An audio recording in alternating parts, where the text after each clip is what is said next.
So hello my dear students, welcome to Udaan to IT. तो दोस्तों, आज हमारा है नंबर सिस्टम का लेक्चर नंबर 2। ठीक है।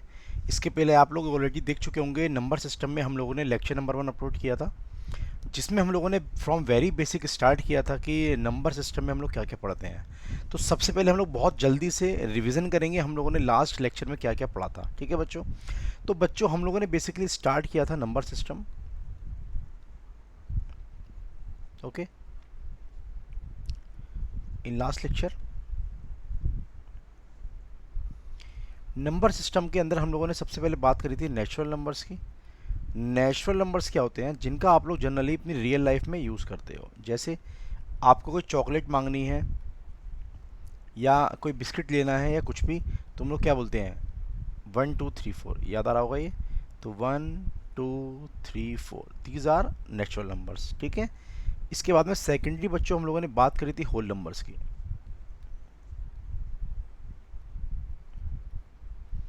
होल नंबर क्या होता है? यदि आप लोग नेचुरल नंबर में जीरो और ऐड कर दोगे तो 0 1 2 3। ओके। तो ये क्या है बच्चों? Whole number. ये हम लोग लास्ट क्लास में पढ़ चुके हैं। इसके बाद मैंने बात करी थी इंटीजर्स की। तो बच्चों, इंटीजर्स क्या होते हैं? सारे होल नंबर, 0 1 2 3, और साथ में नेगेटिव ऑफ नेचुरल नंबर्स, जैसे -1 -2 और -3। ये आपको याद आना चाहिए। ठीक है। तो ये हम लोग लास्ट क्लास में ऑलरेडी पढ़ चुके हैं। ठीक है बच्चों।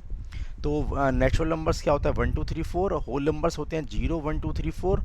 और इंटीजर्स क्या होते हैं? -3 -2, मतलब नेगेटिव नंबर्स भी, जीरो भी और पॉजिटिव नंबर्स भी। ठीक है। तो बच्चों, इसके बाद हम लोगों ने बातें करी थी रेशनल नंबर की। मैं बहुत जल्दी से क्विक रिवीजन करा रहा हूँ क्योंकि लास्ट क्लास में हम लोग ये सब बातें पढ़ चुके हैं। तो जो लोग ये लेक्चर फर्स्ट टाइम सुन रहे हैं वो लोग प्लीज़ लेक्चर नंबर 1 एक बार देख लें। ठीक है। Rational numbers. तो बच्चों, हम लोगों ने रेशनल नंबर्स में बातें ये करी थी कि जो नंबर पी अपॉन क्यू की फॉर्म में लिखा होता है। यहाँ पर पी और क्यू दोनों क्या हैं? इंटीजर। ये याद होगा आप लोग को। तो वो नंबर जो पी अपॉन क्यू की फॉर्म में लिखा जा सके, क्या होता है? वो रेशनल नंबर होता है। और कंडीशन क्या थी? पी और क्यू दोनों क्या होंगे बच्चों? यहाँ पर इंटीजर। एंड जो क्यू होगा वो कभी भी जीरो के बराबर नहीं हो सकता है। ठीक है। क्योंकि क्यू यदि जीरो हो गया तो क्या बन जाएगा? ये इनफाइनाइट। और हम लोग कभी भी इन्फिनिटी को डिफाइन नहीं करते हैं। याद होगा आप लोग को ये। ठीक है बच्चों। अब इसके बाद देखिए पी अपॉन क्यू की फॉर्म। इसके बाद हम लोगों ने कुछ एग्जांपल्स देखे थे यहाँ पर। जैसे हम लोग क्या क्या पढ़ चुके हैं? हम लोग पढ़ चुके हैं नेचुरल नंबर के बारे में, होल नंबर के बारे में और इंटीजर्स के बारे में। तो हम लोग चेक करते हैं कि जो आप लोगों ने पढ़ा, होल नंबर्स, नेचुरल नंबर्स या इंटीजर्स, क्या वो रेशनल नंबर की कैटेगरी में आते हैं या नहीं आते हैं। तो सबसे पहले मैंने एग्जांपल लिया था जीरो का। तो आप जीरो को क्या लिख पाओगे? 0/1, और ये क्या हो गया? जीरो। तो आप जीरो को रेशनल नंबर बोल सकते हैं। ठीक है बच्चों। क्योंकि आप जीरो को क्या लिख पाओगे? 0/1 की फॉर्म में। और जब कोई नंबर इंटीजर अपॉन इंटीजर की फॉर्म में लिखा होता है, where Q is not equal to zero, तो क्या होता है? वो रेशनल नंबर हो सकता है। इसी तरह आपके जितने भी नेचुरल नंबर हैं, जैसे 1, तो 1 को क्या लिख दोगे आप? 1/1। 2 को लिख सकते हो 2/1। ओके बच्चों। और 3 को क्या लिख दोगे? 3/1। तो अब देख पा रहे हो, what are natural numbers? 1 2 3, these are natural numbers. और 1 को क्या लिख पाओगे? 1/1 या 2/1 या 3/1। तो आप लोग नेचुरल नंबर को किस फॉर्म में लिख पा रहे हो? पी अपॉन क्यू की फॉर्म में लिख पा रहे हो। तो नाउ वी कैन कंक्लूड, जितने भी नेचुरल नंबर्स हैं उनको भी आप रेशनल नंबर बोल सकते हो। ओके बच्चों, बिल्कुल सही बात है। तो कोई इसी तरीके से हमारे जो इंटीजर्स होते हैं, मानो -2 है, तो -2/1 ये क्या होगा बच्चों? -2 होगा। तो आप नेगेटिव नंबर को भी इस फॉर्मेट में लिख पाओगे। तो क्या बोलोगे आप? सपोज मैंने मान लिया कि मेरा ए क्या है? कोई भी इंटीजर। ओके, ए क्या है? Any integer. अब ए क्या हो सकता है?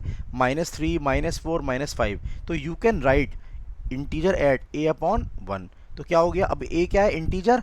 और ए क्या हो सकता है? कोई भी नेगेटिव नंबर या जीरो या कोई भी पॉजिटिव नंबर। तो ये भी क्या हो गया बच्चों? रेशनल नंबर की कैटेगरी में आ सकता है। तो ये बात भी हम लोगों ने लास्ट क्लास में डिस्कस कर ली थी कि चाहे नंबर कैसा हो, जीरो हो, चाहे नेचुरल नंबर हो, चाहे होल नंबर हो, चाहे इंटीजर्स हो, आप इन सबको रेशनल नंबर की फॉर्म में लिख पाओगे। ठीक है ना? चलिए, इतना क्लियर होगा आपको। इसके बाद बच्चों मैंने बात करी थी, यदि हमारे पास में सपोज 1/2 क्या है? एक रेशनल नंबर है।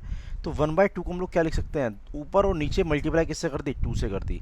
तो क्या बन जाएगा ये? 2/4।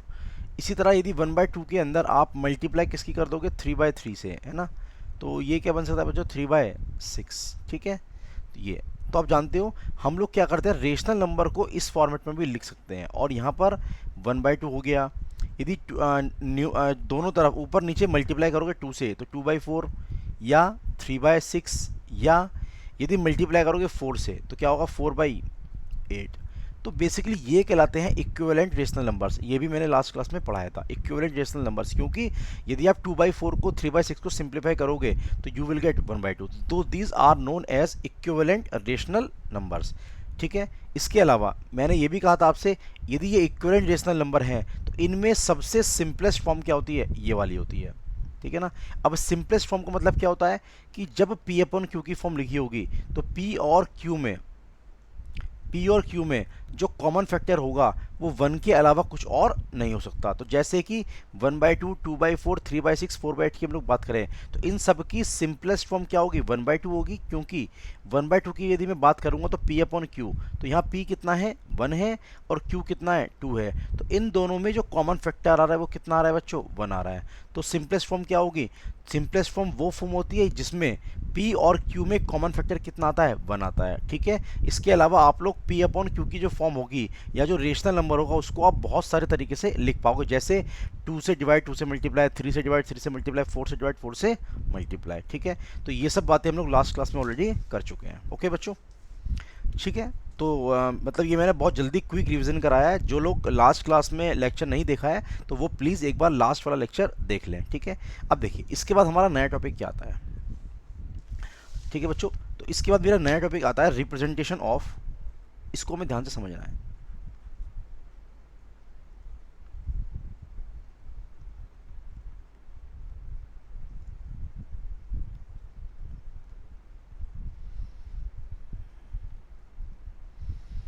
रिप्रेजेंटेशन ऑफ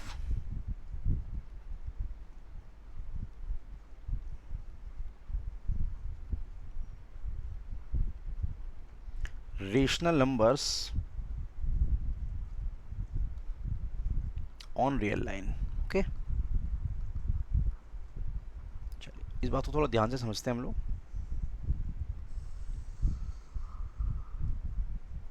ठीक है।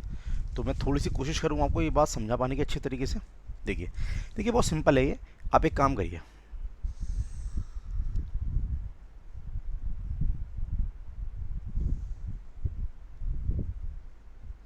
आप एक लाइन ड्रॉ करिए, X Y in both the direction, okay. दोनों तरफ क्या है, ये कहाँ जा रही है, इन्फाइनाइट जा रही है, ठीक है ना। तो draw a line X Y which extends endlessly in both the directions, okay. Now अब इस पे काम करते हैं, एक पॉइंट ले लेते हैं हम लोग। मैं थोड़ा इधर लेता हूँ, है ना। एक पॉइंट ओ ले लिया, ठीक है, और इसको हम लोग बोल देंगे 0, ठीक है। ये इसके बाद में एक डिस्टेंस लेता हूँ मैं ए, है ना। एक पॉइंट ले लीजिए ए, और जो आप ए लेंगे वो लेंगे इस तरीके से कि ये क्या होगा बच्चों, ओ ए क्या होगा, 1 यूनिट होगा,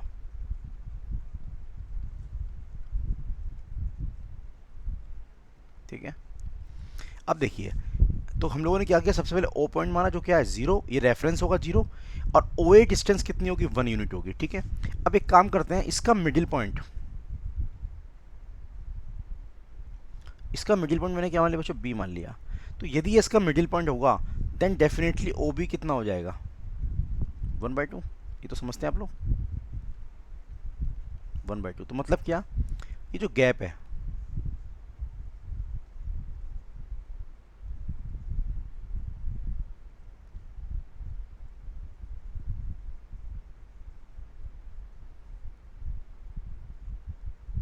ये कितना है,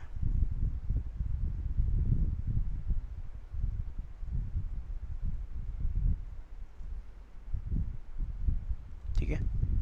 तो ये कितना है बच्चों, 1/2, और ये भी कितना होगा, 1/2। तो क्या किया मैंने, एक एक्स वाई लाइन ले ली जो दोनों डायरेक्शन में क्या कर रही है, एंडलेसली मूव कर रही है, ठीक है। उस पर एक रेफरेंस पॉइंट ओ ले लिया जिसको हम लोगों ने क्या मान लिया, ओरिजिन 0। अब ओ ए इज इक्वल टू 1 यूनिट का हम लोगों ने क्या किया, एक लेंथ ले ली। ओ ए कितना है, 1 यूनिट। अब इसका मिड पॉइंट क्या मान लिया, बी। तो यदि ओ ए 1 यूनिट है तो मिड पॉइंट क्या होगा, 1/2 1/2। ठीक है, अब एक काम करते हैं, हम लोग क्या करेंगे बच्चों, बहुत ध्यान से समझना है। अब हम ओ बी डिस्टेंस के बराबर, जितनी डिस्टेंस ये ओ बी है, इसी के बराबर लेंथ हम लोग खींचते जाते हैं। सुनते रहना ध्यान से, है ना। ओ बी के बराबर मैं लेंथ खींचता जा रहा हूँ। जैसे सपोज करो कि ये हमारा ओ बी है, थोड़ा सुनना ध्यान से प्यार इस चीज़ को।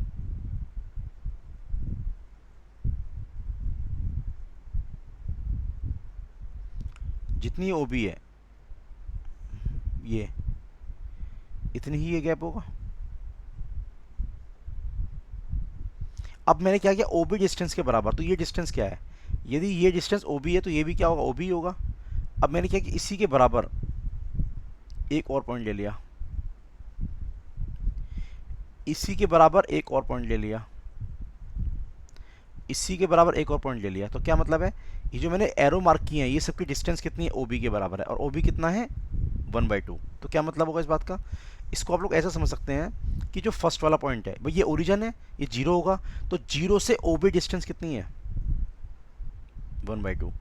ठीक है, तो 1/2। अभी दूसरी बार आया तो 2 × 1/2, ये क्या है, 3 × 1/2, ये 4 × 1/2, ये 5 × 1/2। तो क्या मतलब है इसका, ओ बी, फिर 2 OB, फिर 3 OB, फिर 4 OB।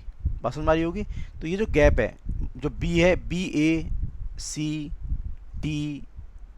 जो ये पॉइंट्स हैं, तो ये क्या है, ओबी डिस्टेंस, है ना। ओरिजिन से ये क्या है, ओबी डिस्टेंस, ओरिजिन से लेकर ए की डिस्टेंस क्या होगी, 2AB होगी, है ना। तो ये 2AB वो कौन है, OA है। ओके, ये बात समझते हैं। OA कितनी है, 2 OB, और OB कितनी है, 1/2। तो क्या लिख दोगे, 2/2।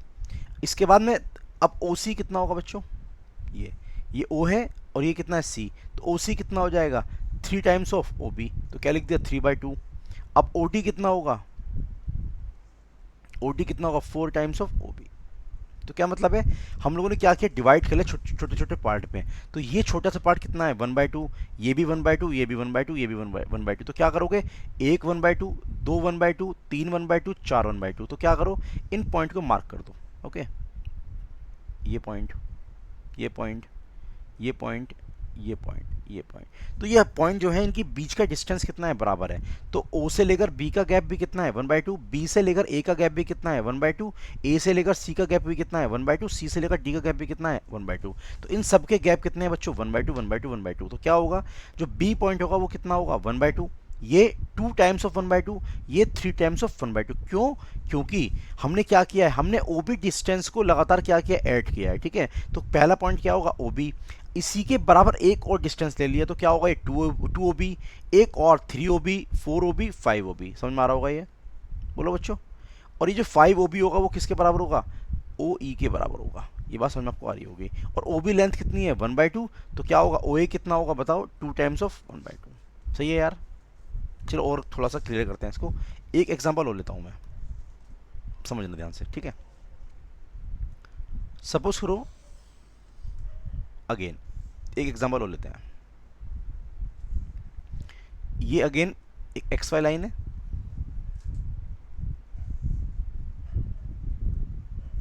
ठीक है बच्चों। ये यहाँ पर एक पॉइंट मैंने मान लिया ओ, ठीक है। अच्छा एक पॉइंट और समझ लेना पीछे, इसमें एक तरीका और हो सकता है। मतलब क्या कर रहा हूँ मैं, यदि मैं ओरिजिन से राइट साइड मूव कर रहा हूँ, ये क्या है, राइट साइड मूव कर रहा हूँ, तो क्या आ रहा है, +1/2 2/2।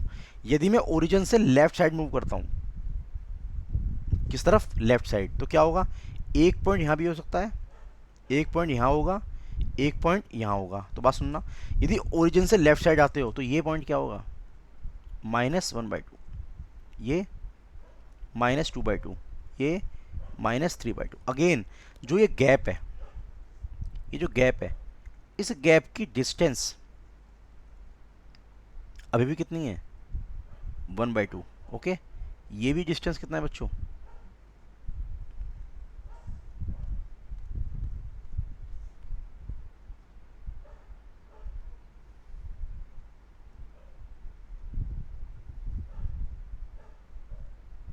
ठीक है, ये भी कितना है 1/2। ओके, तो ये सारे के अभी भी कितने हैं 1/2। बात समझते हैं, तो ये 1/2, 1/2 और ये भी कितना है 1/2। लेकिन हम लोग क्या चल रहे हैं, लेफ्ट साइड चल रहे हैं, तो क्या लिखेंगे इसको माइनस।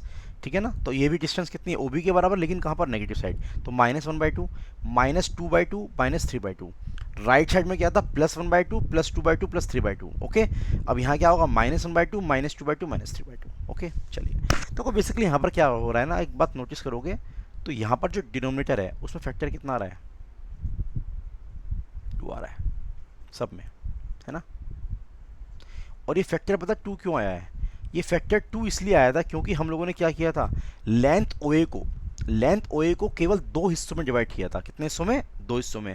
बात सोचना, तो यहाँ पर डिनोमिनेटर में क्या आ रहा है, 2 आ रहा है भाई। ऊपर तो क्या है 1 2 3 4 है ना, ऊपर क्या है 1 2 3 4, लेकिन नीचे क्या है 2 2 2। और एक 2 क्यों आ रहा था, क्योंकि हमने लेंथ ओ ए को केवल 2 हिस्सों में डिवाइड किया था। ठीक है, अब जरा देखो, यदि हम चाहते हैं जो डिनोमिनेटर है उसमें क्या है 3 आ जाए, कितना आ जाए 3, तो देखो क्या करेंगे, सुनो, अब सोचना ध्यान से। अगेन आप ये पॉइंट ले लो ओ ए। अब मैं क्या चाह रहा हूं, मैं चाहता हूं जैसा कि हमारे इस केस में क्या था, डिनोमिनेटर में क्या आ रहा था 2 आ रहा था, और जब डिनोमिनेटर में 2 आया तो हमने ओ ए लेंथ को केवल 2 पार्ट में डिवाइड किया। तो जब 2 पार्ट में डिवाइड किया तो क्या हुआ, ओ बी 1/2 और बी ए कितना है 1/2। अब मैं क्या चाह रहा हूं बच्चों, अब मैं चाह रहा हूं कि हमारा जो डिनोमिनेटर हो उसमें क्या हो 3 हो, और यदि आप चाहते हो डिनोमिनेटर में 3 हो तो हमें इस लेंथ को 3 इक्वल पार्ट में डिवाइड करना पड़ेगा। कितने पार्ट में, 3 इक्वल पार्ट में डिवाइड करना पड़ेगा। ठीक है बच्चों, अब देखिए, यदि आप इसको 3 इक्वल पार्ट में डिवाइड करोगे तो इसका मतलब क्या है, पहले समझ नहीं होगी वाली बात हमें, कि जो लेंथ है ये मतलब क्या, सोचना, जो ये ओ ए है ये कितना है 1 यूनिट, लेकिन इसको मैंने डिवाइड कितने पार्ट में कर लिया, 3 पार्ट में। तो क्या मतलब होगा, समझते जाना, ये टोटल 1 यूनिट है। ओके, अब मैंने क्या किया, इसको डिवाइड कर लिया 3 पार्ट में।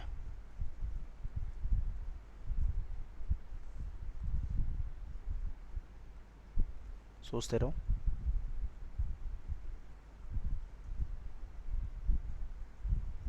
अब देखो, जब मैं इसको 3 पार्ट में डिवाइड करूंगा तो ओ ए की लेंथ कितनी है 1, और 3 पार्ट में डिवाइड किया तो डेफिनेटली ये कितना हो जाएगा 1/3 लेंथ, ये भी कितनी होगी 1/3, और ये भी कितनी होगी 1/3। बहुत हम सिंपल सी बात है। तो क्या मतलब होगा, जो ये पॉइंट होगा, ये पॉइंट क्या होगा 1/3, ये 2/3, ये 3/3। सही है। अब क्या करोगे, यहाँ पर जो ओ सी है, भाई देखो ओ ए मैंने कितना माना था 1 यूनिट, है ना, और यहाँ पर जो ओ सी है, ओ सी कितना है, ओ सी है 1/3 पार्ट, तो ओ सी कितना है 1/3। समझते हैं, ओ सी कितना है बच्चों 1/3। अब मैं क्या करूँगा, अब मैं ओ सी, 2 ओ सी, 3 ओ सी, 4 ओ सी इनको ड्रॉ करूँगा, या 5 ओ सी, तो क्या आएगा ये आएगा 1/3, 2/3, 3/3। तो बेसिकली जो 2 ओ सी है, इसको मान लो कोई पॉइंट बी, ठीक है, तो बेसिकली जो ओ सी है वो तो 1/3 है ही। अब 2 ओ सी का मतलब क्या होगा, 2 ओ सी पॉइंट कौन सा होगा, ये वाला पॉइंट होगा। तो 2 O C is equal to 2 O B, है ना भाई, ये ओ सी, तो ये ओ सी तो क्या हो गया 2 ओ सी, और 2 O C is equal to what O B, है ना 3 ए बी। अब क्या करोगे, ओ बी डिस्टेंस और ले लो, सॉरी ओ सी डिस्टेंस कितना है 1/3, तो एक और 1/3 जोड़ूंगा तो क्या होगा ये 4/3, एक और 1/3 तो क्या होगा ये 5/3। ये बात समझ में आनी चाहिए आपको। तो ये बात कब हो रही है बच्चों, जब मैं कहाँ मूव कर रहा हूँ, राइट साइड में। यदि मैं मूव करना चाहता हूँ लेफ्ट साइड में विद इक्वल डिस्टेंस, तो क्या लिखेंगे बताओ जरा सोच के आप, डिस्टेंस कितना है ओ सी, है ना, ओ सी डिस्टेंस, तो क्या होगा ये -1/3, फिर 2 ओ सी, तो -2/3, देन -3/3, देन -4/3। ये बात समझ में आनी चाहिए आपको, ठीक है। तो क्या करना है भाई, हमें बेसिकली लॉजिक देखो क्या है, यहाँ पर क्या है डिनोमिनेटर में कितना आ रहा है 2 आ रहा है, तो क्या किया, एक ओ ए लेंथ ले ली, उसको डिवाइड कर दिया 2 पार्ट में। यदि मेरे को चाहिए डिनोमिनेटर में 3, तो उस लेंथ को क्या करोगे डिवाइड इनटू 3 पार्ट्स। यदि चाहिए होता 4 तो डिवाइड करता किसमें 4 पार्ट में। ये बात समझ में आ रही होगी, ठीक है। बोलो यार, चलो एक एग्जांपल लेके और देखते हैं हम लोग, एक क्वेश्चन करते हैं, ठीक है ना, आपकी बुक से ही मैं क्वेश्चन उठा लेता हूँ।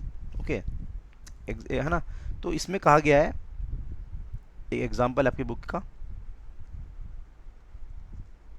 थोड़ा समझाता हूँ उसको। देखिए ये कहा गया है रिप्रेजेंट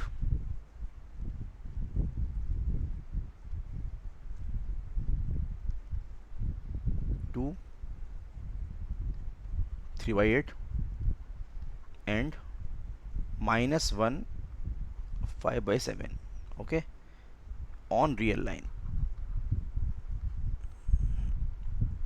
ठीक है, थोड़ा समझना इस बात को। देखो सबसे पहली बात तो 2 और 3/8 है, इसको हम लोग ये लिख पाएंगे,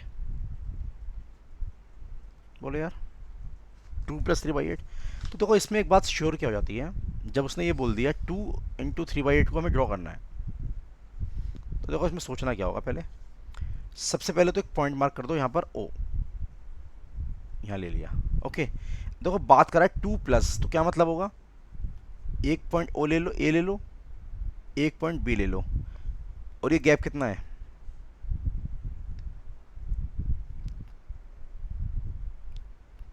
2, ठीक है। अब बात करें 2+, इसके आगे की बात करें 2 + 3/8, 3/8 इसका मतलब क्या है, जो 2+ मतलब इसके तो आगे आना है, 2 + 3/8। अब देखो सोचो इसका मतलब क्या है 3/8 का। सपोज ये पॉइंट सी ले लिया मैंने यहाँ पे, है ना, सोचते रहना ज़रा ध्यान से। अब एक काम करो, जो मैंने लेंथ मानी है, ये मैंने माना है 1 यूनिट।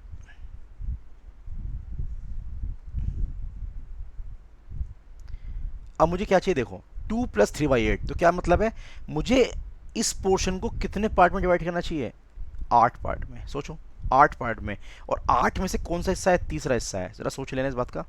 तो 8 पार्ट में डिवाइड कैसे करोगे यार, 1 2 3 4 5 6 7 और एक 8, काउंट कर लो। एक, सॉरी, 1 2 3 4 5 6 7 और एक 8, भाई एक ही भी है ना, सी बी, हो गए 8 पार्ट। अब सोचो जरा, अब क्या करोगे इसमें यार, हमने से 8 पार्ट में डिवाइड कर लिया, तो क्या मतलब 2 + 3/8, 2 + 3/8, तो क्या करोगे, जो 8 पार्ट में डिवाइड किया उसका कितना हिस्सा चाहिए, तीसरा हिस्सा चाहिए, मतलब ये पहला हिस्सा होगा, ये कितना होगा, 1/8 होगा, है ना।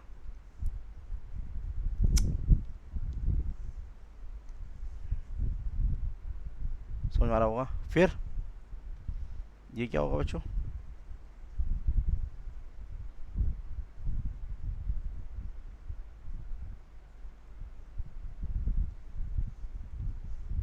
ये 2/8 और ये 3/8, तो बेसिकली हमें यही मार्क करना था।